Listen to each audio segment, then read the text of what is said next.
Good morning, Wisconsin. Morning, world. It's a new day. Thanks for kicking it off with us at WFHR.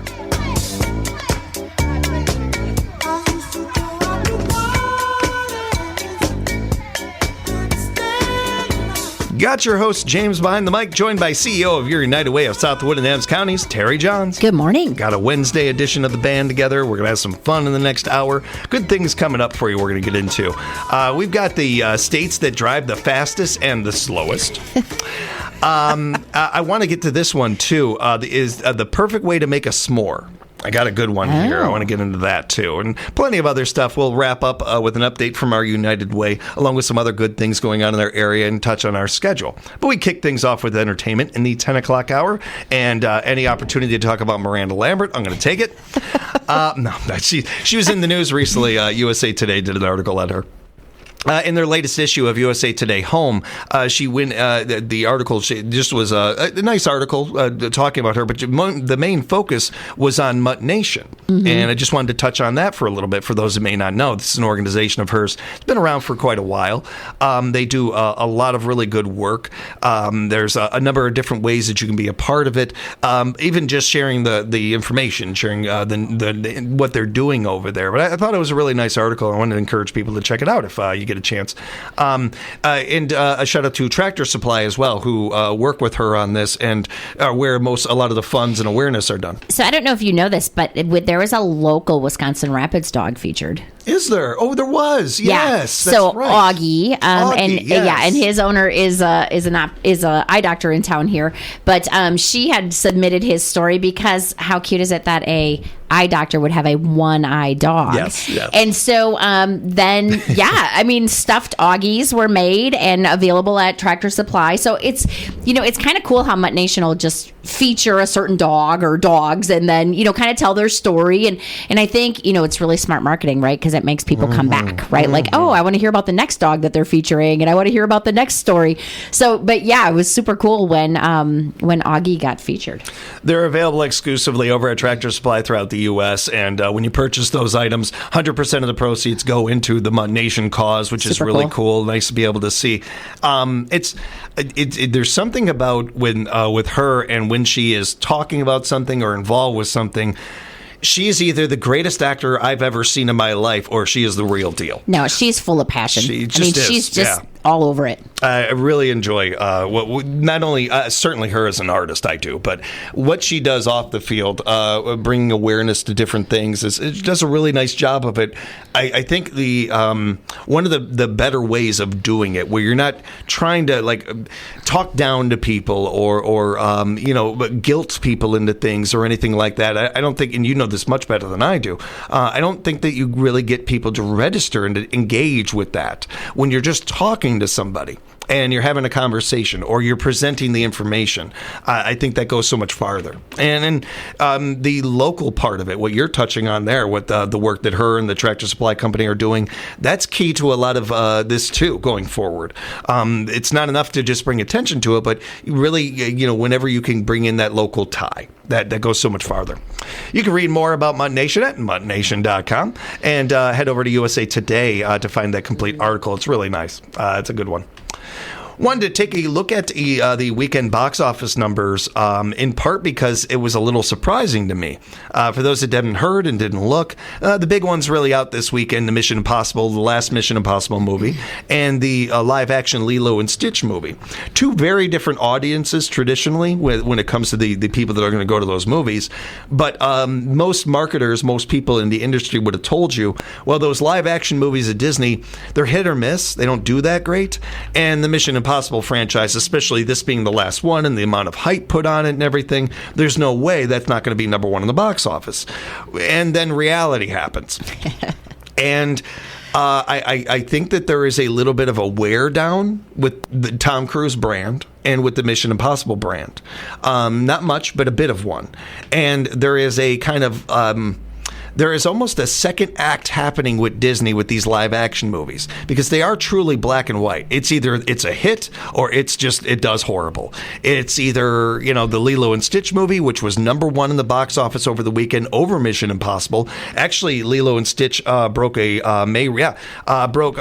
highest Memorial Day weekend opening ever. That's crazy. That really, really is. It speaks to a little bit too of the, this is one of the things that they don't get into with these numbers. The particular Memorial weekend we had here, where we had throughout the country, dicey weather here and there. And we also had a lot of people that were itching to get out because a lot of the country was under already blanketed weather.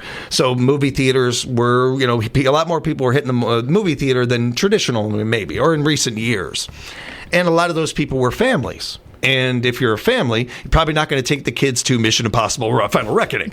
Well, it depends on how old the kids are, but yes. Maybe, me as a 7-year-old, sure. But your normal 7-year-old probably wants to see Lilo and Stitch more than Tom Cruise hanging off of an airplane. I don't know.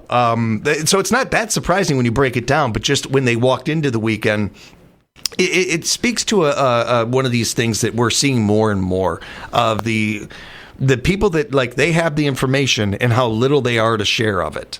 We saw this a lot in the NFL draft recently, where every mock draft had, certain players going in certain places, and then the actual draft happens, and those players are not drafted where a lot of people thought they were, because these mock draft people and these draft gurus, they're good at what they do, and they have a lot of great solid information, and they're watching the games and all that, but they're not insiders. They don't have that coveted inside information, and the people that have that information, they're becoming less and less likely to share it anymore.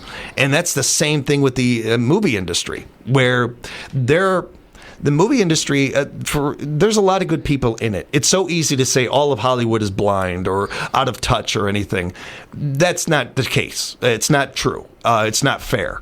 It's also somewhat accurate. It's also somewhat true. It's also somewhat true. It's a little column A, a little column B. They prove that they're out of touch with a lot of this kind of stuff, and quite frankly, a lot of the movies that they're putting out there.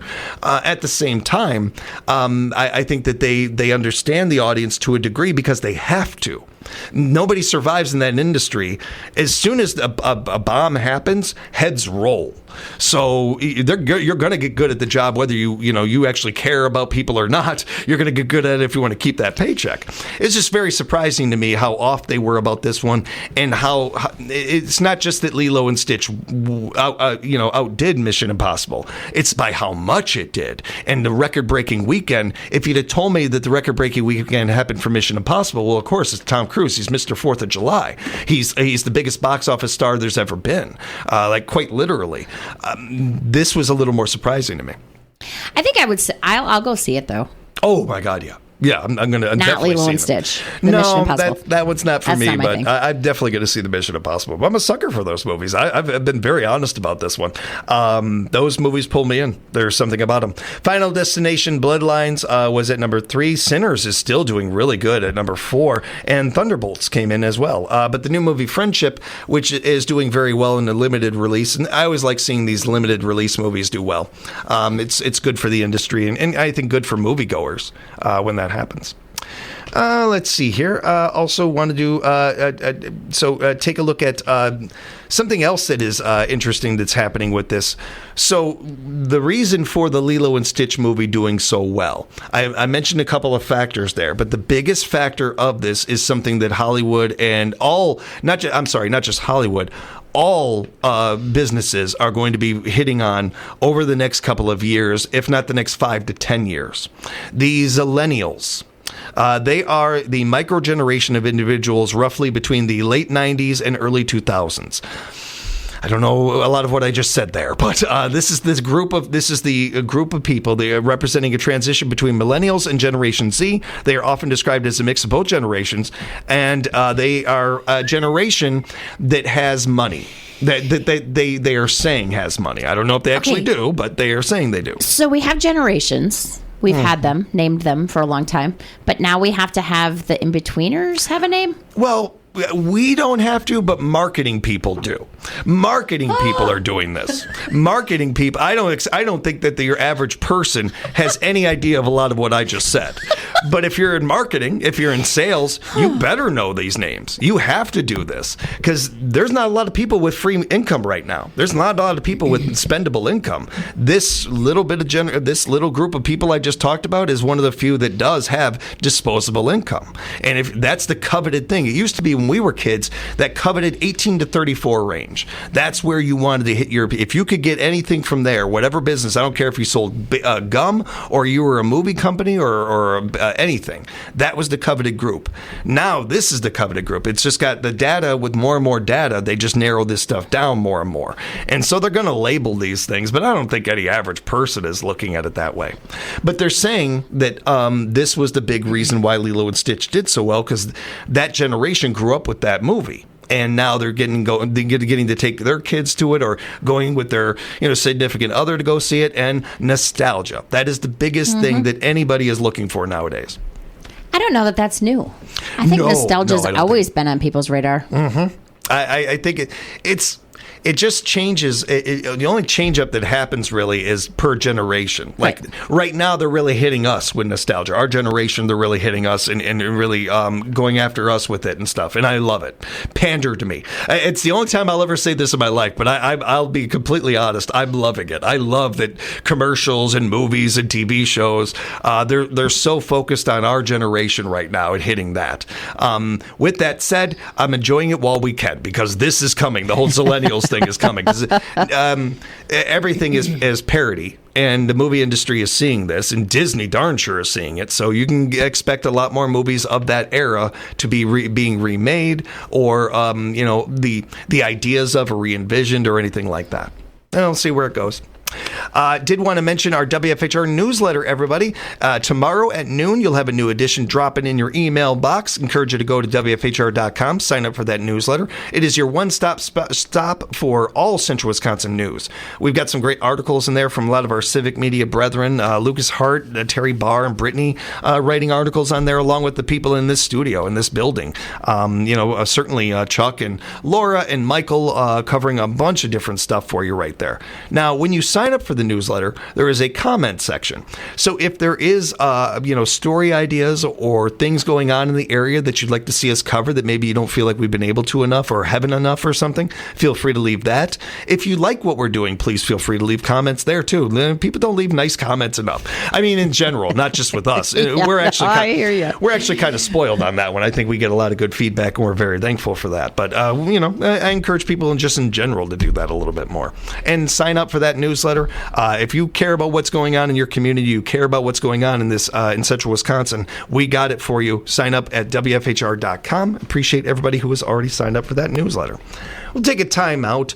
We'll come back, and Terry, I want to get into the perfect way to make a s'more. I want to get into that one. We'll come back. I bet we're different. That. I might be. We'll see. Coming up on the morning show at WFHR.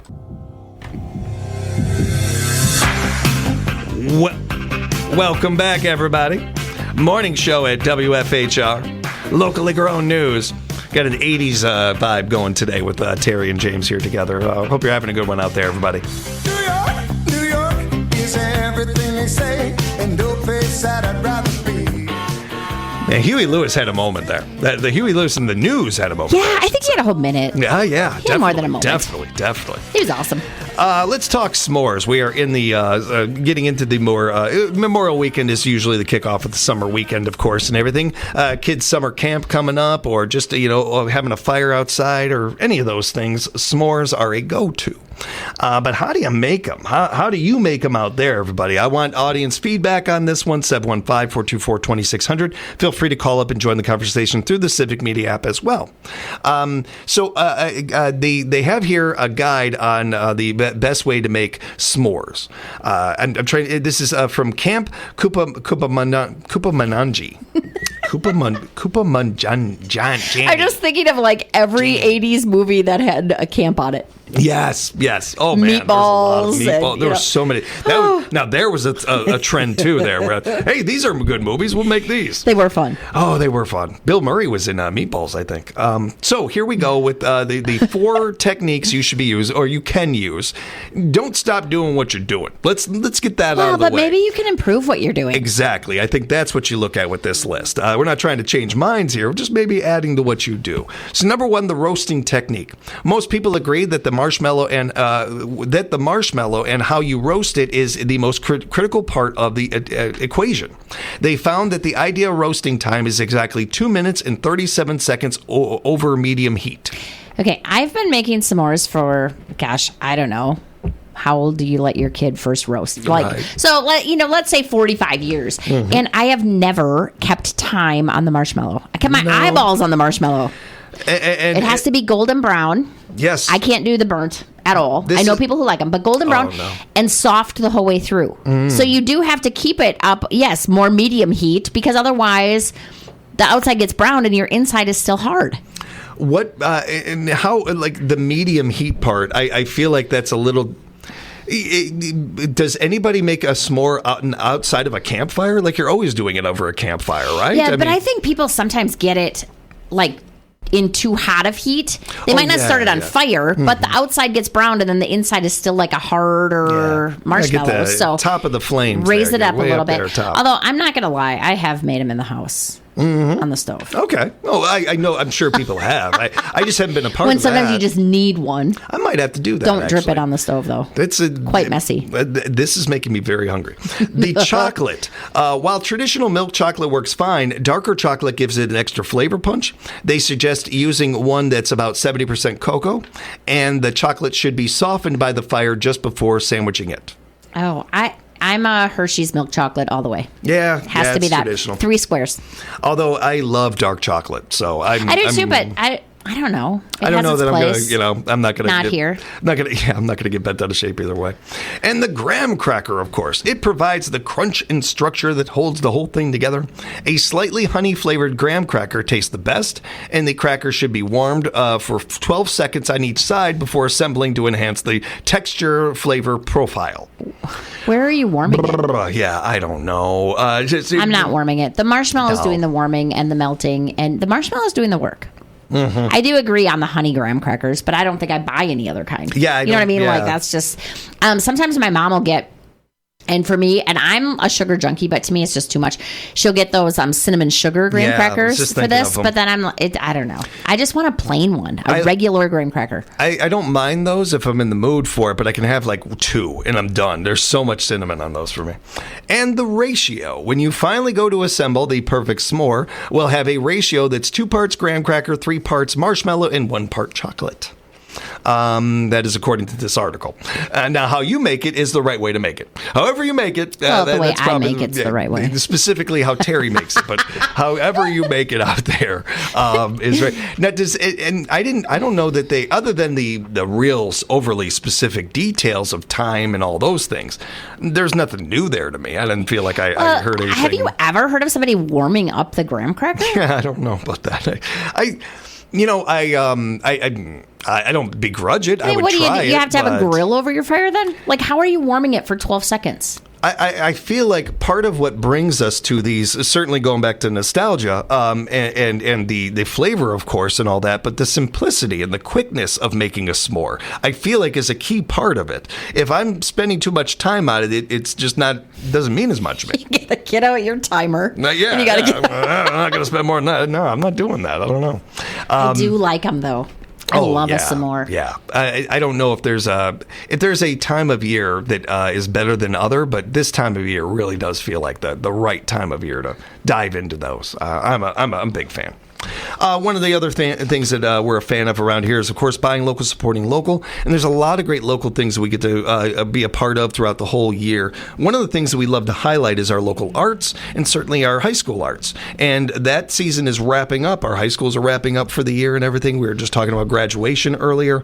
So Lincoln High School is the last, as far as in the area, band concerts available. And they got one going on tonight, 6:30, Orchestra Pops concert at the Performing Arts Center right here in Wisconsin. Wisconsin Rapids. Encourage you to check that out. Support the kids. Enjoy the great show and a wonderful atmosphere. I love the Pack. It's a great place to take in anything. Yeah, you'd be challenged to find a place with better sound. Yeah, the acoustics in there, I would give anything to perform on that stage. I would love to. I graduated right before that got built and everything. And it bothers me every time I think about it. I want to get over on that stage.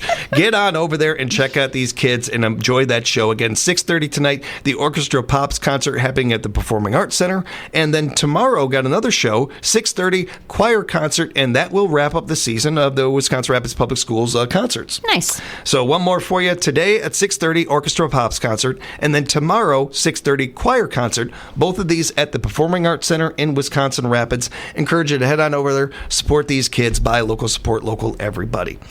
Terry and I are going to get into our news, sports, and partner break. When we come back, got a couple of fun ones for you. One of the topics I wanted to get into: the state that drives the fastest and slowest. The states that drive the fastest and slowest. We'll get into that and plenty more when we come back on the morning show here at WFHR. Aruba, Jamaica, ooh, I wanna take you. Bermuda, Bahama, come on, pretty mama, Key Largo. Welcome back, everybody. Morning show here at WFHR, locally grown radio. This is more 90s than 80s. I don't know. Is this from Cocktail? Yes, it is. I Tom believe Cruise? so. So 80s, Yeah. yes. All right. I couldn't remember, actually. Terry and James hanging out with you. Thanks so much for joining us, everybody. Again, another spring, summer topic, traffic. Whether we like it or not, certainly, whether it is the traveling we're doing with, getting out of the house and, bopping around, vacation plans, all that, or orange cone season, which we always like to remind you to keep an eye out for our city workers out there working their tails off, just trying to make our roads safer and everything. Slow down. So if traffic is really slow on the roads today, just be thankful you are not in New Hampshire. Because if you are in New Hampshire, our condolences, we feel for you. Thank you for tuning in. I don't know why you're listening to us, but we really appreciate it. There's a new report on the average driving speeds in each state, and New Hampshire was the slowest with an average speed of just under 50 miles per hour. Wyoming has the fastest drivers at an average of 72. They've got a lot of stretches, though, of no or very high speed limit. Just drive. Never been there or to that part of the country, but so when I first saw it, I'm like, what is that? That doesn't make sense. And then, that kind of brings it in, I think. To come up with these numbers, they used Google data to track the average driving time for a long-distance route between a state's major cities.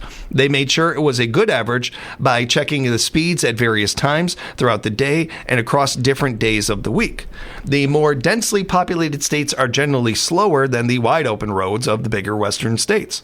But it was more comprehensive than just looking at speed limits or traffic congestion. After New Hampshire, the next slowest states are Vermont at 52 miles, Maryland at 54, Mississippi at 56, Rhode Island at 56, and then Alaska at 56 as well. Hawaii wasn't included in the data. And after Wyoming, the next fastest states are New Mexico, Idaho, South Dakota, Florida, followed by Alabama and Arkansas. So, interesting. Yeah, interesting list. For urban driving, the slowest states are Massachusetts, Maryland, Michigan, Colorado, and Ohio. The fastest urban driving states are Alaska, Alabama, Nebraska, Arkansas, and Missouri. Say that 10 times fast. Yeah, Alaska and Nebraska, I never realized they're so darn alike. So, interesting list. As far as, again, this is the states that drive the fastest and the slowest, according to this list. Where does Wisconsin rank? That is what everybody is curious about, what we want to know, of course. So, looking in Wisconsin, Wisconsin ranks at about 61 or 60 to 65 miles per hour. So a little bit faster than the average, a little bit faster than some. But very right on pace with Illinois, Michigan, and Indiana. So pretty similar to all of those. As far as the average time getting to work, all that, I think there's some stuff there that seems interesting, but I don't think it's anything that we kind of probably couldn't put together. I don't know. I think one of the more interesting things about this to me would be the route that you all take. Everybody has their route to work. Everybody has their route to get to something, and it is usually the fastest route to work. But do other people do this? I have a obviously working in radio, there are plenty of times where I got to get there. I got to be on air in a couple minutes or whatever or something. But there are times when I'm taking my time into work. Do you have a pace route, a route you take that is just slower, and a fast route? Because I kind of, maybe it's just because I've been working here for so long. I have two different routes I take. Oh, if I'm going to work, it's always the same. It's always the same. Okay. And I have to cross railroad tracks, so so I do take that into consideration. Yeah. Like, if there is a train, where will it be moving the fastest? Which sounds kind of silly, but like if I cross closer to home, so more towards Rudolph, the train will be moving faster versus if I come closer to Rapids before crossing, it's slowing down as it's coming into town. So I always cross at my first opportunity. But coming to work, I always go the same way. Doing other things, I might go different ways. Sure. If I'm coming in, whatever, to do some shopping or because I have something else going on, I might take a different route. But coming to work, it's just the same. I don't know. What is that? Is it autopilot? You know what I mean? Like, it's just here's where I'm headed. Here's what I need to do. I think maybe it's more something we do when we comes to like a trip that you take a lot, but not every week, maybe, or something. Like I go to Point, or was going to Point a lot, and I like taking a more scenic route. There are faster routes I might have been able to take, but there's a scenic route I just enjoy taking, and I usually did that one. So it's probably more so along those lines, especially if I'm going to see my brother in Appleton or something like that. There's certain routes you like to take. Sure. Maybe it's more of that. Part of what I think is interesting about this topic, and this is more of an umbrella topic about just transportation in general. We had Mayor Zacher in last week, and we touched on this a little bit, and we've talked about it a little more and more. And we have Lance Plimmel coming in a little bit later, and we'll probably come up with Lance as well. Our area, more specifically Wisconsin Rapids, is the conversation is becoming more and more consistent with do we need public transportation in this area? Do we need a bus line or something like that? And I just think that's an interesting conversation. I think it speaks to the area. I think it speaks to the health, the economy of the area, along with it's just being, to me, an interesting topic. I come from the home of trains. Where there was a point in this country where Chicago was the main spot for the country. All the trains ran and started and ended there, and Union Station or any of those things. And there's a lot of that to me that just enjoys this topic of transportation in general. I'm curious to see where this goes from here. I don't have a feeling on this one. I'm not going to be able to tell you should do this or you shouldn't do that or whatever. I just find the topic and the conversation interesting. Well, public transportation's been on the table forever. I mean, there's been a Wood County Transportation Committee for, I've been in this job going on 18 years. I mean, it's always been there. And I think at the end of the day, it's not that there's not a recognized need. It's how does the need and the balance need and the cost balance out. How does that work and best benefit members of the community? I think we've seen some alternatives to that. We've had a cab system, and there's been some efforts to try to improve that or change that, and how that might affect people. Another good example around transportation is Mid-State Technical College runs a van. From all of their from all the communities they serve back and forth. So if kids need, or any student needs a certain class or whatever, they can get onto the campus that they need.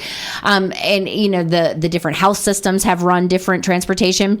And I think all of those are little pieces to the bigger picture of public transportation. But it is interesting because it's been a topic of discussion for a really long time, and I think at different times it surfaces in different places. See, that's more of my point. Yeah. I understand it's been around for a long time, even longer than I've been in this area, but I feel like in recent years it's been brought up to the surface again, and I'm hearing more and more people, especially political people, talking about it. When we're looking at job creation, and talking about that. That's another part of this to me, is what it can do. Now, is this going to bring in 5,000 jobs into the area? No, it's not going to do that, but very few things can. One of the things, and I've talked with Matt on air and off air about this, that I feel like he is really key to the recent year, the past year or two, and the amount of businesses you've seen move into this area. Part of the strategy of that is not only finding things that will succeed here, because anybody can bring a business into town. I'm talking about bringing something in that is going to last. And that will be supported. Right. Not only that, but instead of looking for Amazon to come into town, which wouldn't make any sense anyway because they don't pay any taxes, it wouldn't help anybody really. It's more about, hey, you got 300 jobs. Oh, you got 50 jobs. We're going to bring you into town. We're going to bring you in. And let these companies not only build roots in this area, but the employees who are already here building with that. There's a really successful rideshare program in Wapaka County, and they're actually right now, probably as we speak, working on a pilot of that program in the Marshfield area. So I think that's revived some of the discussion as well, because there's a lot of eyes from here, from Southwood County, on understanding what's happening in Wapaka and what the cost is and the impact, but then also what does this little pilot in the Marshfield area look like, and how, possibly, if it's successful, how could it be, expanded countywide and then be sustainable. So, I think there's really interesting conversations going on. It's awesome. And there's two other ones, the two kind of separate conversations in a way here too, where we're talking about the local transportation, maybe a bus line here in Rapids or something along those lines. And then there's the, a bus line that takes you from Rapids to Point, or from Point to Marshfield, or something along those lines. And, Amtrak, Greyhound, they've got a long established industry, and I believe that they're in the state here a little bit, having them and being involved, or even doing something just of your own is an idea. I don't think nobody. Maybe I'm not being clear enough about this. I'm not expecting like a 20 fleet bus line, or something like that. But even something simple that may not seem like it would get a lot of use, I really feel like once it's actually open and running, people would see how much use it would get. I do think that, like a lot of things in area and society in general, we're not kicking the can, but we're getting close to kicking the can. It's just a matter of time before you're going to need it. Now, here's the other part of this. If 5-10 years from now you don't need it, that's a problem too. That's also an issue, because communities like ours are we're all looking for our biggest resource right now is people, and not only keeping people in this area, especially graduation's happening right now. Now, one of the oldest stories I remember from living in this area, my Nana and Papa went to they had the Zelinskys, really good friends of theirs, and they went to their daughter's graduation at Lincoln. And my Nana and Papa come from Chicago, come from a pretty big area when it comes to high school graduations. You're sitting there and you're going to be there all day, that kind of thing. With this, they were really blown away with how many kids there were. And my papa is sitting there thinking, how many of these kids are going to stay in town? How many of them are going to stay here and work here or live here and everything. And that's something that is still a storyline, and not just for Rapids. Everybody in every state is dealing with this in rural communities. How do you keep them here? Some of these things are attractive to people. Some of these things are reasonings, that are not the one sole reason they're going to stay, but it helps. It helps add to the positive column. We'll see. It's just interesting. I don't think that the area is going to fall apart without it or anything like that. But I do think it's an interesting topic to keep an eye on. I also wonder about the scalability of other programs like Lyft or like Uber. Like, to me, that seems probably like the most cost-effective, sustainable. But it's how do you scaling it to a small community? Yeah, I think there's a lot of opportunity. And it's a topic that's not going anywhere either. I think that we're definitely going to keep talking about this over the next year or two. I wanted to send a shout out to this New York news anchor. For those that did not hear, a morning news anchor for a New York station went into labor in the early morning and still anchored the morning show less than 2 hours later. Well done, Olivia. Olivia Jacquith, morning anchor over in Albany, anchored the 6 a.m. news broadcast on Wednesday after her water broke about 4:15 a.m. Quote, "We do have some breaking news this morning," literally. Co-anchor Julia Dunn said at the start of the broadcast, "Olivia's water breast broken." It's a great way to start out your news. I mean, but at the same time, like, you have a co-host. Like, I'm thinking to myself, okay, she's the only one there and they're waiting for someone to come. You know, I get her commitment to going live, but that's kind of funny, especially when someone else is there. I can guarantee you it was not her first kid. Yeah, that's a great point. That's a really good point by you. You know, too calm, cool, and collected if it were for the first. 100%, you're right about this. The anchor had announced in February that she and her husband, Tin, were expecting their first child. It's their first? That's wild. That is crazy. That doesn't. You're in the moment. That doesn't add up. You're in the moment, and the cameras are on. That is helping, I imagine, keep the nerves maybe a little more at bay. But that is wild. Good credit. I figured for sure it wouldn't be the first. I would have bet any amount of money that you were right about that. Yeah, that's pretty cool. That's a good story, fun story, and congratulations to them on the healthy baby. Let's go ahead and take a time out. When we come back, we're going to get into some local good stories of the day. Got a lot of things going on in our area. Also want to get an update from the United Way, talk a little bit about our schedule coming up and all of that. Right here at Mornings on WFHR. Welcome back, everybody. Morning show here at WFHR, locally grown radio. Terry and James hanging out with you.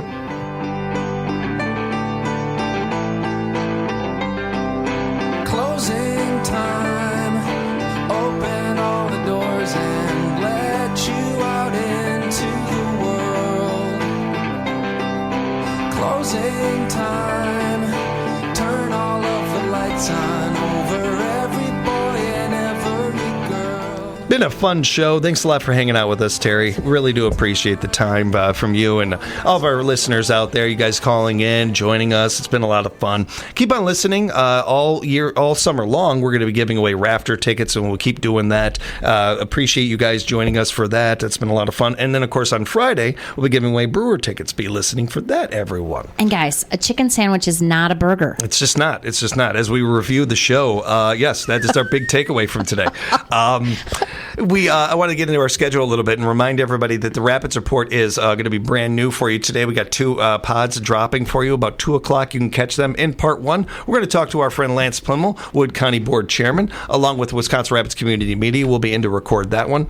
Lance and I will be talking a little bit later. And in the other episode we'll have for you today, UW Extension has a forestry event coming up that Tony Johnson's going to be in to talk about. Looking forward to that. That's going to be really fun. Tony's very excited about the project, and we're looking forward to diving into it with him. Be sure to spread the word. Rapids Report available Monday through Friday. New episodes downloadable at 2 o'clock. Spread the word, everybody.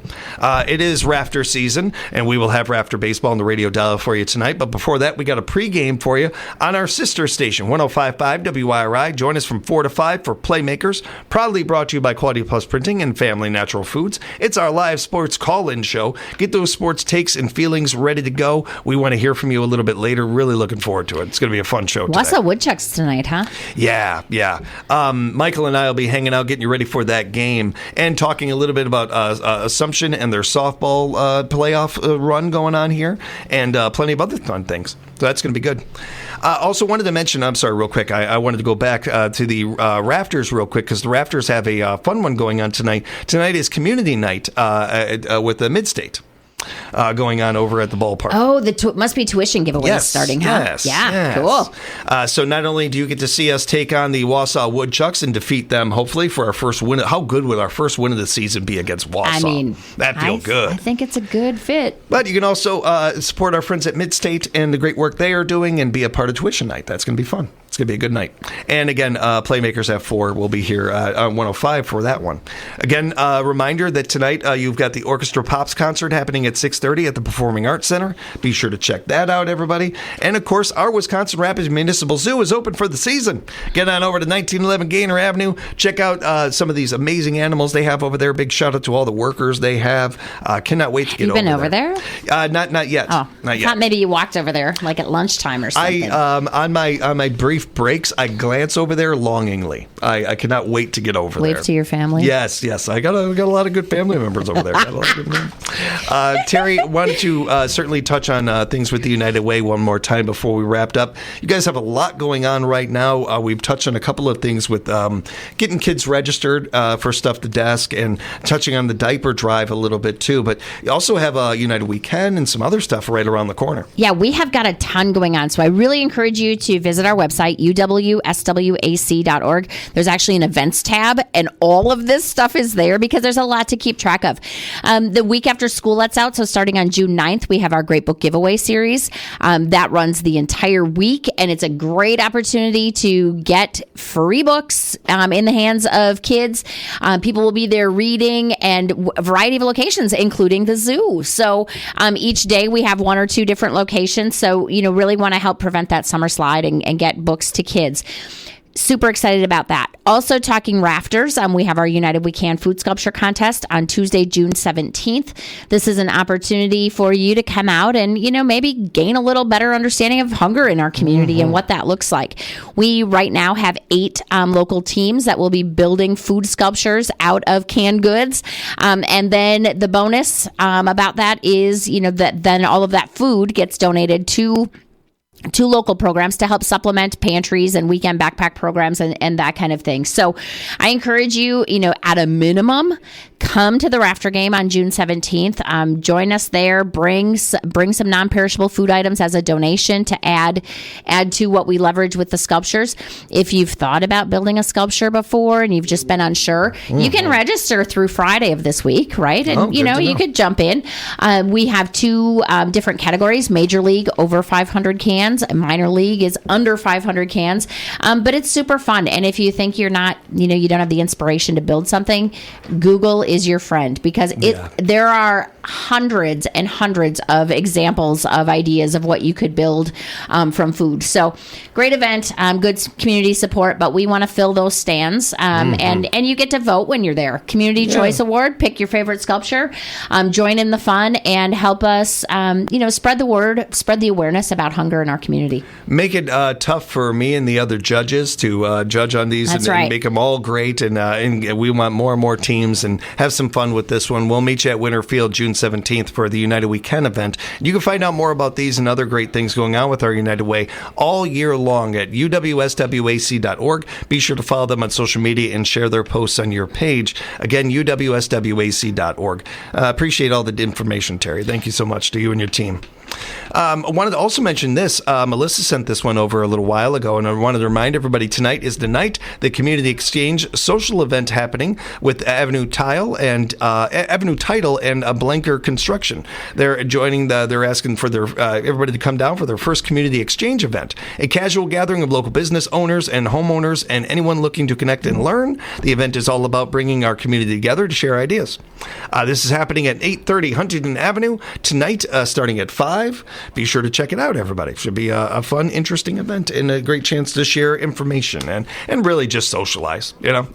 Especially this time of year, any chance to get out of the house, do something, always a fun thing. Rainy day, get on out. Got a That Ain't Right story for you, Terry. Got a good one here, I think. A man in Charlottesville, Virginia, named Kevin Cox was arrested after he painted his own crosswalk on a busy street. It's genius. And Obviously, you can't do that. Apparently, I have to admit too, his name being Kevin just kind of stood out a little bit to me. Shout out, Kev. That is fabulous. So unfortunately for him, it didn't take the city long to catch on and get rid of it. And Kevin knew it wouldn't last. He even used a non-permanent water spray chalk to prove his point. Well, then, is it really that big of a deal? Yeah, he said residents have been trying to get the traffic under control for a while, and they can't get the city to do anything. So he decided to make his own. Now, this is obviously very, very dangerous. Do not do this. Do not take this into your own hands. There are plenty of, When you hear this, are you visualizing like multiple lanes? I was just visualizing like just a super busy, maybe like what you have out here, right? Like a super busy 2, maybe 3 lane. But I suppose, there is the safety. But that's what they're asking for is safety. They want a crosswalk. Kevin was charged with property damage and is facing up to a year in in jail. He hopes For he. chalk. Wow. He hopes he can get off because he used chalk and not actual paint.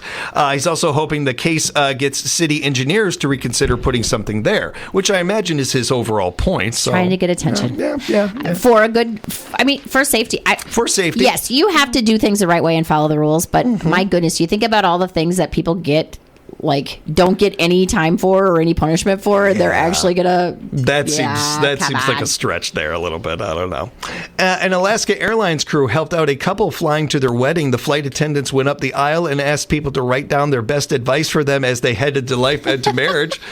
Things like be quick to forgive and say I'm sorry. was very key on the list cute. there. That's nice. I like that idea. That's fun. And a guy from Oregon named Oliver Widger suddenly has a huge following online after he quit his job to sail around the world with his cat. He got diagnosed with a rare bone disorder that could eventually cause paralysis. So he cashed in his 401k and decided to go see the world. He brought his cat Phoenix along for the ride. The cosmetics brand Elf sent a plane out and dropped him a care package in the middle of the Pacific Ocean. A lot of people going on with this one. His TikTok handle is Sailing with Phoenix, if you're curious and you want to keep up on their journey. So do people care about him or the cat? Boy, that's a good question. I bet you it's probably 50-50. You would say that. I'm being hopeful about it. Me too. But I just what's getting the attention? If